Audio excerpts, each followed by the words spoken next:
On 12th of September 1683, outside Vienna, Austria, a long Ottoman siege ended in a turning point that reshaped Europe's balance of power. The battle still matters because it marked both a crisis of empires and a moment of fragile coalition victory. By the 1680s, Central Europe was a frontier of competing dynasties, faiths, and ambitions. The Habsburg capital stood exposed, while the Ottoman Empire sought to press its influence deeper into the Danube world. Vienna was not merely a city, but a symbol of imperial endurance and vulnerability. For both sides, success or failure could alter alliances, borders, and the confidence of rulers far beyond the walls. The political world before the siege was shaped by uneasy truces and rival courts. Diplomacy moved slowly, while armies could cross borders faster than messages could explain the danger. On the Habsburg side, Emperor Leopold I faced pressure from court factions, provincial anxieties, and the fear that Vienna might stand alone. His commanders had to defend a capital while hoping for relief that was not yet certain. On the Ottoman side, Sultan Mehmed IV relied on a powerful military machine and experienced commanders.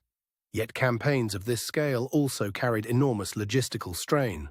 Success depended on timing, supplies, and the pressure of expectation. The leaders were not distant abstractions. They were men under relentless pressure from advisors, rivals, and the demands of war.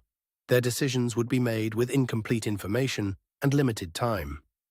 The armies that gathered around Vienna were large, mixed, and difficult to sustain. Infantry, cavalry, engineers, artillery, and camp followers all depended on roads, rivers, fodder, and discipline.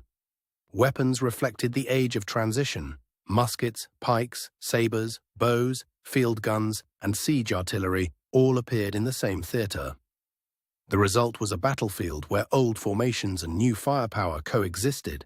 Morale mattered as much as numbers.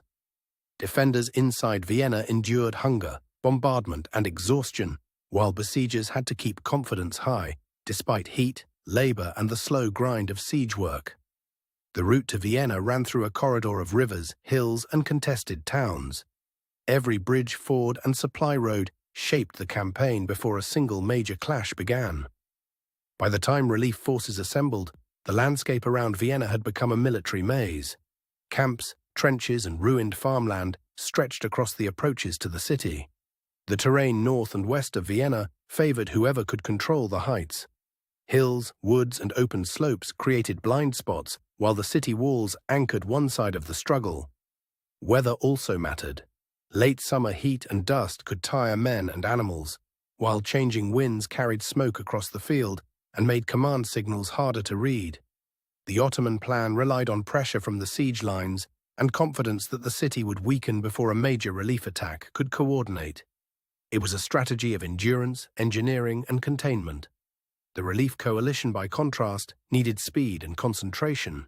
Its commanders aimed to gather allied forces, strike from the heights, and force a battle before the siege could tighten further. In the opening phase, skirmishes, artillery, and probing attacks tested the lines around the city.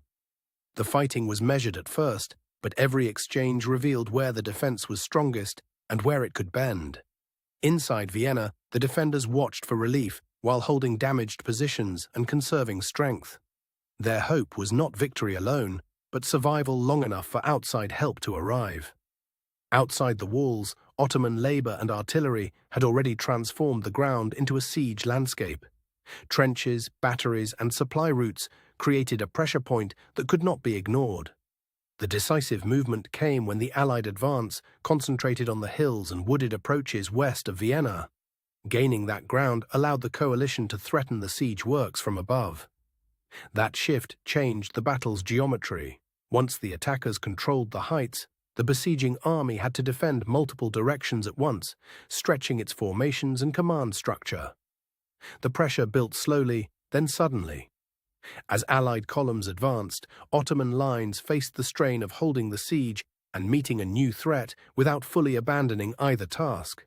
At the center of the struggle, command decisions mattered more than individual heroics. Coordinating cavalry, infantry, and artillery across broken ground was difficult, and delays could be costly. The collapse began when the besieging army could no longer treat the city and the relief force as separate problems. Once the coalition pressed forward in force, the siege lines lost their stability. Some units withdrew in order, others fell back under confusion, and the camp itself became a scene of hurried abandonment. The battle's outcome was decided by movement, timing, and exhaustion as much as by force. For Vienna, the immediate aftermath was relief mixed with ruin. The city had survived, but its people faced damage, shortages, and the long work of recovery. For the Ottoman army, the retreat was a strategic setback with consequences that reached far beyond one field.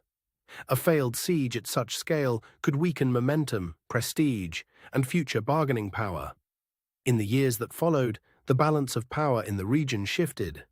Fortresses were strengthened, alliances hardened, and the frontier became a place of prolonged war, rather than a single dramatic answer. The siege also entered memory as a symbol, sometimes simplified into a clash of civilizations. Historians today usually prefer a more careful view, one that includes politics, logistics, and the many peoples involved. There is still debate over command decisions, troop numbers, and how much each factor mattered in the final outcome. The broad result is clear, but the path to it remains open to careful interpretation. Some accounts emphasize the relief army's coordination, while others stress the besiegers' logistical limits and fatigue. Both views remind us that large campaigns are shaped by systems, not just by famous names. The place today looks peaceful, but the terrain still carries the memory of that September morning. Hills, roads, and the city edge can still be read as a landscape once crowded with armies. Modern Vienna preserves the siege as part of a larger urban and regional story, not as a frozen legend.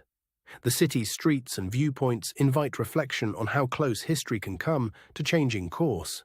Standing on the ground today, it is easier to see the scale of the landscape than the fear that once filled it. That distance is part of why the siege remains worth studying carefully. The Siege of Vienna endures because it was not a simple triumph or defeat, but a convergence of empire, terrain, endurance, and timing. Its legacy lies in how many futures were briefly held in balance.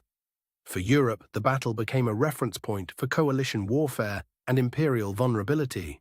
For Vienna, it became part of the city's identity as a place that endured under extraordinary pressure.